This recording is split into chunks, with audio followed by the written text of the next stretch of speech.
que estão comigo, a graça e a paz da parte de nosso Deus e Pai e do nosso Salvador Jesus Cristo. Aula número 5. Hoje nós vamos falar sobre o caráter intelectual de Jesus. Antes de entrarmos, né, na nossa aula de hoje, eu queria apenas deixar um lembrete para vocês que existem 2 canais da quais vocês podem estar acompanhando estes estudos. Um é pelo WhatsApp, no nosso grupo, né, de estudos, que aqueles inscritos que estão lá podem estar acompanhando, né, uma vez por semana os nossos estudos. O segundo método é pelo nosso canal no YouTube, Paulo Rogério da Cunha. Você pode ir lá, entrar nesse canal, Paulo Rogério da Cunha, e acompanhar os estudos. Eles sempre estarão lá. Então, são esses 2 métodos. Você pode pedir pelo meu WhatsApp, né, que está sempre aí no início da abertura das aulas, que você já viu, né, a inscrição nesse grupo de estudos, ou então se inscrever lá no nosso canal do YouTube e assistir às aulas. Existem outros estudos, existem pregações, que estão tudo lá no YouTube, tá bom? Então, você tem esses 2 canais. Se você quiser passar para outras pessoas, tem toda a liberdade, porque o nosso intuito é espalhar o ensinamento da Bíblia e a pregação do Evangelho de Jesus Cristo. Amém?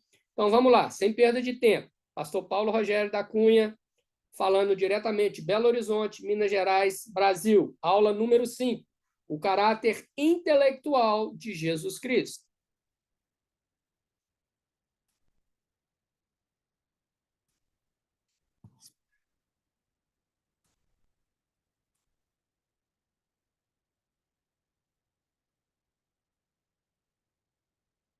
Bem, nós vamos ver que o conhecimento que Jesus tinha era superior ao dos homens. Então, ele era Deus. Você está falando que ele era um homem? E agora, quando você fala que é superior? Veja bem, existem alguns fatos que nós vamos mostrar aqui que levou Jesus, em termos intelectuais, possuir um conhecimento que se destacava em relação aos outros homens. Não é? Então, assim, ninguém na história teve palavras tão belas, tão assertivas, de grande profundidade e de maior alcance. Bem, aqui eu quero abrir um parênteses. 2 fatores. Primeiro, mesmo Jesus sendo 100% homem, ele tinha o conhecimento, né, de ser 100% filho de Deus. Nós vemos muito claro na tentação no deserto que ele nunca se colocou à frente de Deus. Ele sempre diz, e assim diz, e assim diz, e assim diz, se referindo à palavra do Senhor.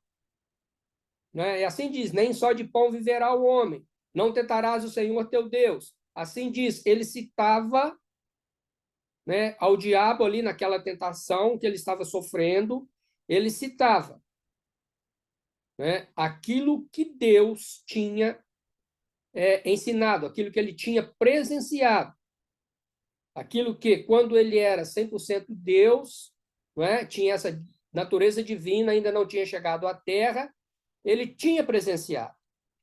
Então, isso não ficou esquecido na sua mente. Mas agora, como homem, ele tem que relembrar essas questões que ele tinha aprendido. E aí nós vemos que ele se destaca intelectualmente na sua postura de colocar as palavras diante dos homens aqui na Terra.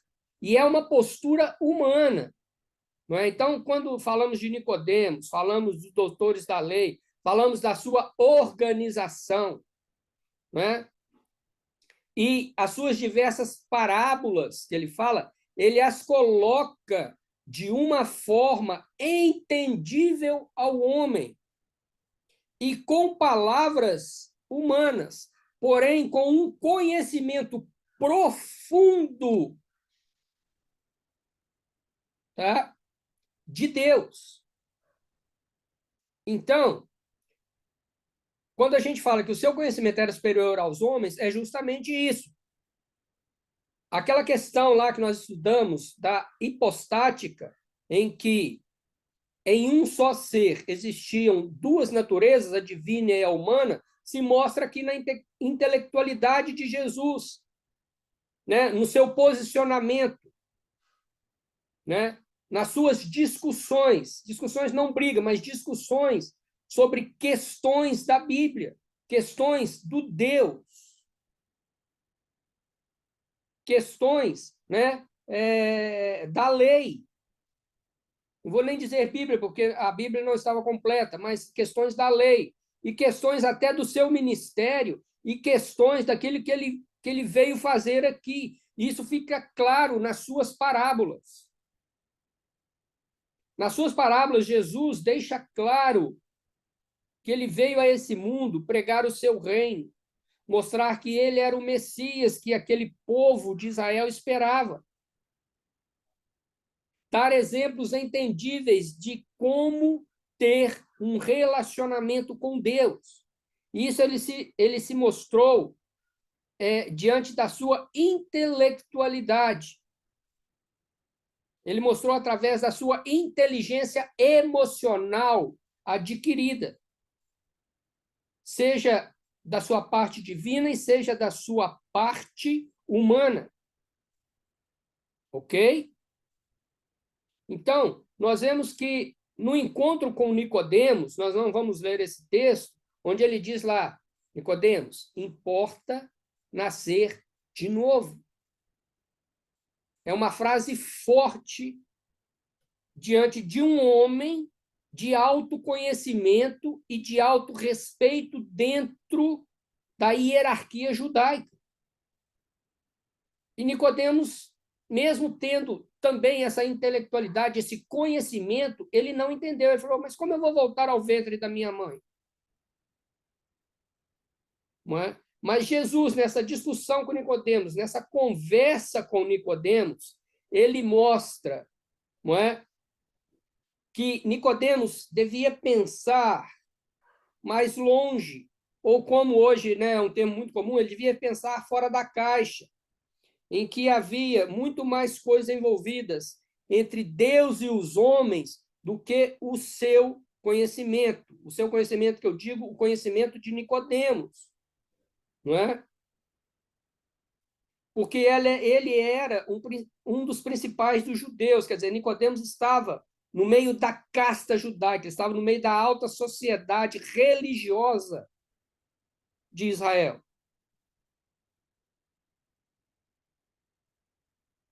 É tanto que Jesus, no verso 10, ele diz, tu és mestre e não está entendendo? Mais ou menos isso, né? Tu és mestre de Israel e não sabes disso. Por quê? Nicodemos tinha em suas mãos a lei mosaica. Ele tinha em suas mãos a história dos patriarcas. Mas era simplesmente um conhecimento repetido, mas não um conhecimento analisado. Não é? E Jesus mostra isso. E aí, dentro dessa discussão de Nicodemos, nós vamos ver lá João 3:16, João 3:17, né? E ele mostra isso a Nicodemos, que não era apenas ele ser um dos principais dos judeus, mas ele precisava entender os desígnios de Deus. Então, Jesus mostra, né, muito mais além do que Nicodemos entendia. Jesus leva Nicodemos a pensar fora da realidade religiosa, mas sim leva ele a tentar entender os preceitos de Deus, e que diante dele estava Jesus, homem, mas, porém, ele estava ali para cumprir aquilo que Deus tinha ordenado, que tinha mandado ele, Jesus, para morrer pelos nossos pecados. Então, assim, é de uma profundidade tremenda que Jesus usa essa conversa com Nicodemos para que ele entendesse. Porque ele não estava entendendo, ele estava arraigado à sua religiosidade. Jesus também, ainda quando criança, né? Lucas 2 fala isso, né? 46 e 47. Ele estava entre os doutores da lei. Os pais dele estavam doidos procurando ele, né? Porque era época da Páscoa, eles tinham descido a Jerusalém para celebrar a Páscoa judaica e Jesus sumiu. Sumiu, 12 anos, né, de idade, sumiu, uma criança. E aí, eles ficaram preocupados. E aí os pais o encontraram no templo, com os mestres, né, com a casta superior da religião judaica. E aqueles homens admiraram das palavras de Jesus. Olha Lucas 2, 46 e 47. E aconteceu que, passado 3 dias, o acharam no templo, quer dizer, os seus pais, assentado no meio dos doutores, presta atenção, ouvindo-os e interrogando-os.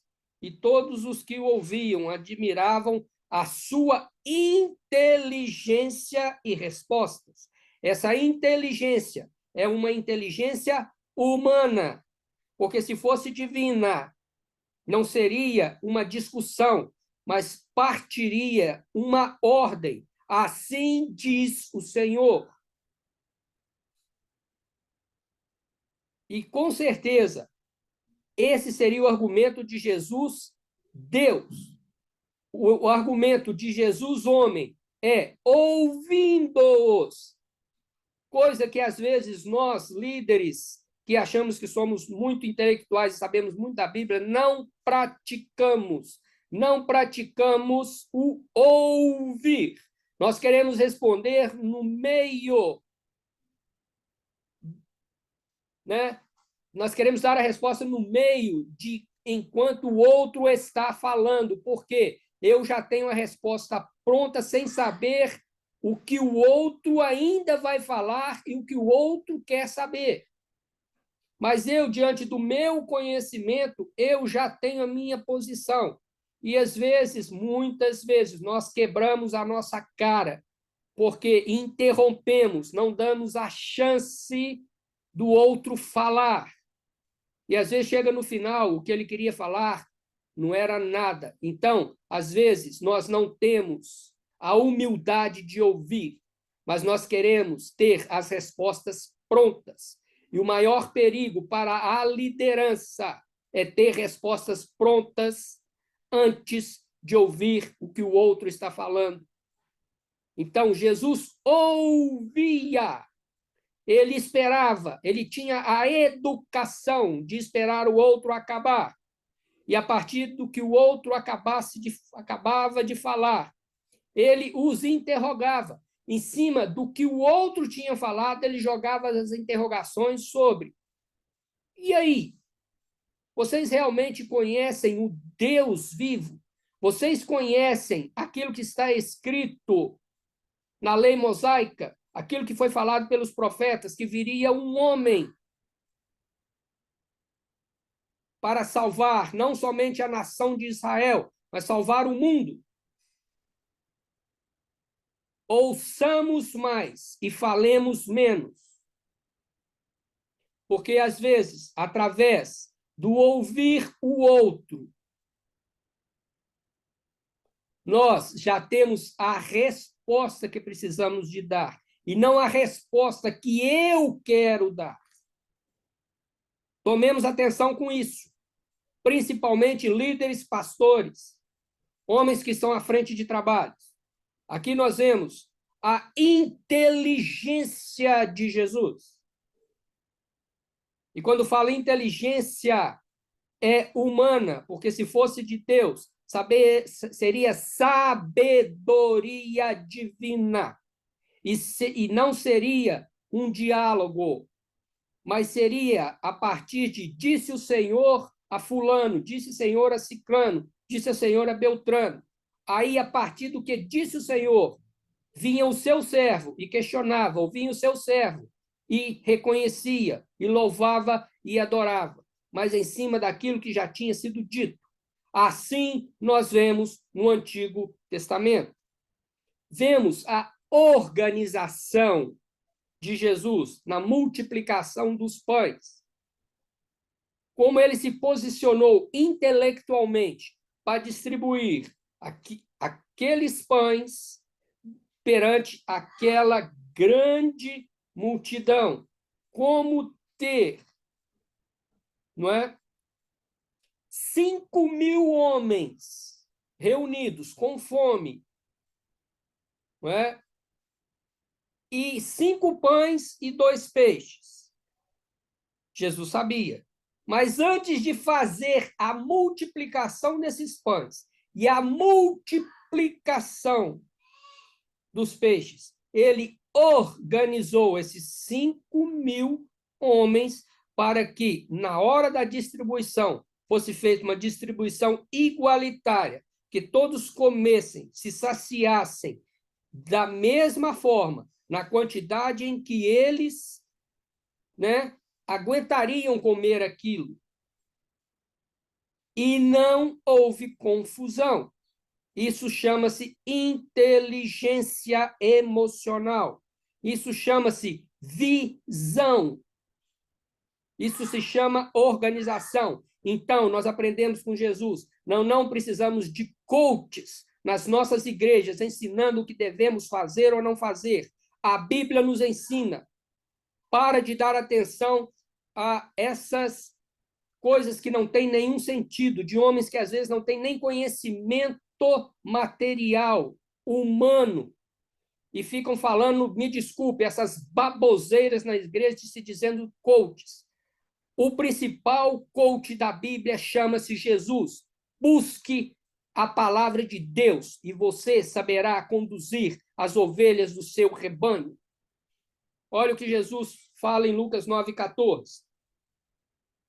Portanto, ali estavam quase 5.000 homens. Disse então aos seus discípulos: fazei-os sentar em ranchos de 50 em 50. Então ele fez todo mundo sentar e dividiu de 50 em 50, grupos de 50 em 50. Então veja bem, em pé, 5.000 homens, você não sabia quem tinha recebido, quem não tinha recebido, mas assentado e de um local, às vezes, um pouco mais alto, você consegue ter uma visão ampla de todo o campo, a visão ampla de todo o espaço. E dali você controla e sabe quem recebeu e quem não recebeu. Isso chama-se inteligência. Isso chama-se intelectualidade que é desenvolvida. Isso não pertence, né, a questões divinas, mas pertence a questões humanas. Qualquer homem pode fazer isso. Qualquer homem pode ter essa inteligência de fazer isso. Ache na palavra de Deus as respostas. E não nesses espalhadores aí, que tem um nome muito bonito de coach, de organizadores e tal, porque, me desculpa, na maioria das vezes eu vejo eles sem conteúdo, sem conhecimento humano de uma formação em marketing, publicidade, administração, economia. Simplesmente parecem papagaios de pirata. Repetem coisas que, se for na profundidade, nem eles sabem responder. Eles estão repetindo aquilo que eles ouviram de alguém e estão enganando a muitos pastores. A igreja foi feita para pregar o evangelho. A igreja não é banco para se ter ali dinheiro e prosperidade. A igreja não é feita e não é para empresários, não é para investimento financeiro. Presta atenção, pastores. Estou falando duramente, presta atenção. Não se deixe enganar. Vá para a Bíblia, meu irmão. Estuda lá. As respostas estão lá. A falta de conhecimento leva a essas distorções do mundo evangélico. Vamos olhar agora a questão de Marta e Maria, que Jesus a amava. Marta e Maria eram irmãs de Lázaro. Era uma casa que Jesus sempre frequentava. Lucas 10, 41 e 42. Respondeu-lhe Jesus: Marta, Marta, estás ansiosa e preocupada com muitas coisas, mas só uma é necessária. E Maria escolheu a boa parte, a qual não será tirada. Jesus era observador. Quando em visita à casa dessas duas irmãs, elas o receberam, mas ele viu em Marta uma pessoa ansiosa, preocupada com a sua presença ali.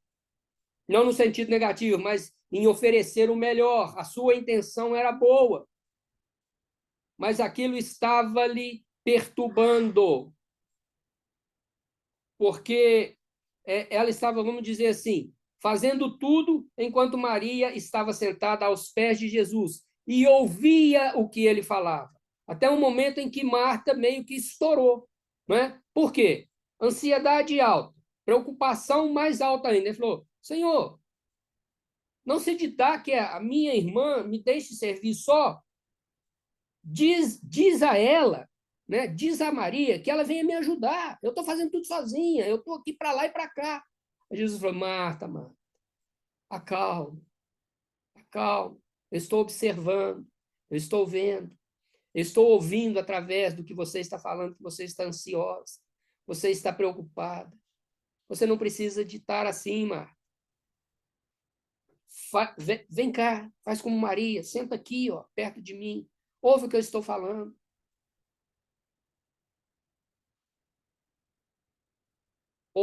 Observador das coisas.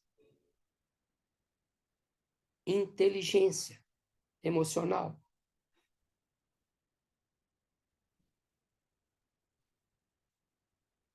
Então, nós devemos entender isto, que às vezes nós queremos fazer tudo e saímos para lá e saímos para cá e fazemos isso e fazemos aquilo. Não, não quero dar tudo perfeito, eu quero fazer tudo perfeito, eu quero tudo. Mas eu estou usufruindo da palavra. Isso, essa ansiedade, essa preocupação está me afastando de Jesus, está me afastando do que Jesus tem para me falar. Buscai primeiro o reino de Deus, e as outras coisas vos serão acrescentadas. Esta é a ordem. E às vezes nós estamos ao contrário, não é? Em vez de buscar primeiro o reino de Deus, nós estamos buscando as outras coisas que deveriam ser acrescentadas, mas nós estamos passando, né, o carro na frente dos bois e queremos acrescentar para depois buscar a Jesus. Não, é o contrário. Foi isso que Jesus estava querendo falar a Marta. Calma, porque se você confundir essas coisas que vão ser acrescentadas, elas vão tomar prioridade na sua vida. E você vai ficar meio que perdido, meio que perdida, meio que louca. Calma, irmãos, irmãs, observemos o que Jesus traz para nós. Tiremos um tempo para ler a Bíblia. Vamos esquecer, às vezes, que eu tenho que fazer isso, eu tenho que fazer aquilo. Ai, meu Deus, isso não vai dar tempo. Ai, amanhã eu tenho isso, amanhã eu tenho aquilo. Estamos muito ansiosos. O próprio mundo hoje nos leva à ansiedade por conta própria, sem nós querermos, ele já nos leva a isso. Então, nós precisamos ter esse momento de paz, esse momento de comunhão, esse momento de devoção a Deus. aquele momento de calma, onde que nós sentimos que Deus, que Jesus, que a Bíblia fala conosco. Buscai primeiro o reino de Deus. E não preocupa, porque as outras coisas nos serão acrescentadas. Porque não vai ser pelas nossas mãos que as outras coisas vão ser acrescentadas, mas pela mão de Deus. E tudo que Deus faz é perfeito. Amém? E falamos das diversas parábolas, né? Jesus ensina de uma maneira tão simples e tão profunda como devemos proceder, o que devemos fazer para alcançar o reino dos céus, o que devemos fazer para ter uma comunhão maior com Ele. E ele mostra isso diante de um conhecimento, de uma intelectualidade simplesmente simples. Parece até cacofonia, né? Mas é simplesmente simples. Como Jesus colocou as parábolas para aquele povo ali em Israel e coloca essas parábolas para nós. A inteligência de Jesus nas parábolas está na simplicidade de como ele as apresenta aos homens. Amém? O caráter religioso de Jesus. Olha, dentro do caráter religioso, Jesus ele ia regularmente aos cultos na sinagoga. Ele nunca negou, né, a sua nacionalidade de judeu. Então, era de seu costume ensinar nas sinagogas, visitar e participar dos cultos no templo. Né? Quando falo templo, quando ele estava em Jerusalém, ele ia ao templo. Humanamente, Jesus mantinha um padrão de vida religiosa, né? Não religiosidade, mas religiosa irrepreensível quanto aos parâmetros de Deus. Por isso, né, os fariseus, os saduceus queriam intentar contra a vida dele, porque ele olhava pelos olhos de Deus e não pela lei dos homens. Então havia esse conflito entre a casta religiosa de Israel com Jesus, porque Jesus não estava ligado à religiosidade, mas estava ligado a Deus Pai, porque ele diz que eu e o Pai somos um. Enquanto a casta religiosa de Israel, ela estava ligada às leis, né? E tinha que ser daquele jeito. Então, havia esse embate entre Jesus e eles. Mas nem por isso Jesus deixava de estar presente nos lugares separados para a adoração e louvor a Deus. Olha Lucas 4:16. E chegando a Nazaré, onde fora criado, você lembra que eu falei há um tempo atrás que Jesus tinha passado a sua infância, a sua adolescência, a sua juventude em Nazaré? Por isso ele achou aquela cidade incrédula. Aqui comprova, ó, ele foi criado lá. Né? Entrou num dia de sábado, segundo o seu costume. O costume o quê? O costume judaico. Né? Chegou na sinagoga e levantou-se para ler. Veja bem, ele tomou uma posição e leu, e foi ler, né, sobre a questão do profeta Isaías. Então, era segundo o seu costume. Então, ele estava ali, presente na sinagoga. Outra coisa do seu caráter religioso, e não de religiosidade. Jesus, ele mantinha sempre uma vida de oração. Então, tá aí os textos, depois você pode conferir. E nessas ocasiões, nós vemos Jesus saindo para orar sozinho ou em grupo. Então, ele sentia que ele, na sua dependência humana, ele precisava do Pai. Ele precisava de uma entrega total ao Pai. E a oração era a maneira que ele fazia isso. E é a maneira que as Escrituras provam que ele, Jesus homem, ele precisava de estar em comunhão com seu Pai. E ele usava a oração. A oração é a forma humana de nós comunicarmos e falarmos com o nosso Deus. Então, aqui mostra Jesus 100% homem, vendo a necessidade de estar sempre em comunhão com seu Pai através da oração. Então, em todas as situações, ele mostrou-se totalmente humano, tanto no aspecto físico como no aspecto mental. É o que nós falamos, intelectual.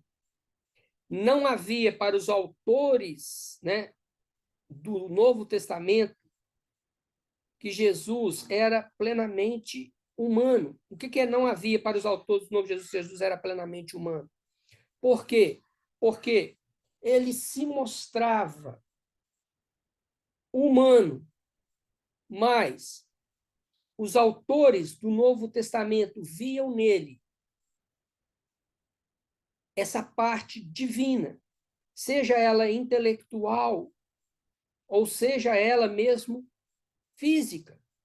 Para ele curar o cego, né, um dos cegos, ele pegou a sua mão, fez um lodo e passou em seus olhos e ele voltou a enxergar. Ele usou partes físicas para efetuar uma cura divina. Outros detalhes que o Novo Testamento mostra, que Jesus, ao mesmo tempo, né, que é a questão hipostática, que ele tinha nele as duas naturezas, é justamente que, fisicamente, nós já falamos, ele sentiu dor, agora nós discutimos o caráter intelectual, mental. Então, os escritores do Novo Testamento enxergaram em Jesus uma pessoa 100% homem e uma pessoa 100% divina, não misturando as duas coisas. Isso não se misturava e não se confundia. Não é? No momento das parábolas, Jesus usava o seu conhecimento adquirido como Deus Filho e passava esse conhecimento de uma forma humana, com palavras entendíveis, dentro da cultura da qual ele estava inserido, para que aqueles que o ouvissem, que eram humanos, entendessem o caráter e o objetivo da parábola. Amém? Que Deus nos abençoe. Na próxima aula, nós vamos ver a impecabilidade de Cristo homem. Fique com Deus. Tchau, tchau. Deus te abençoe.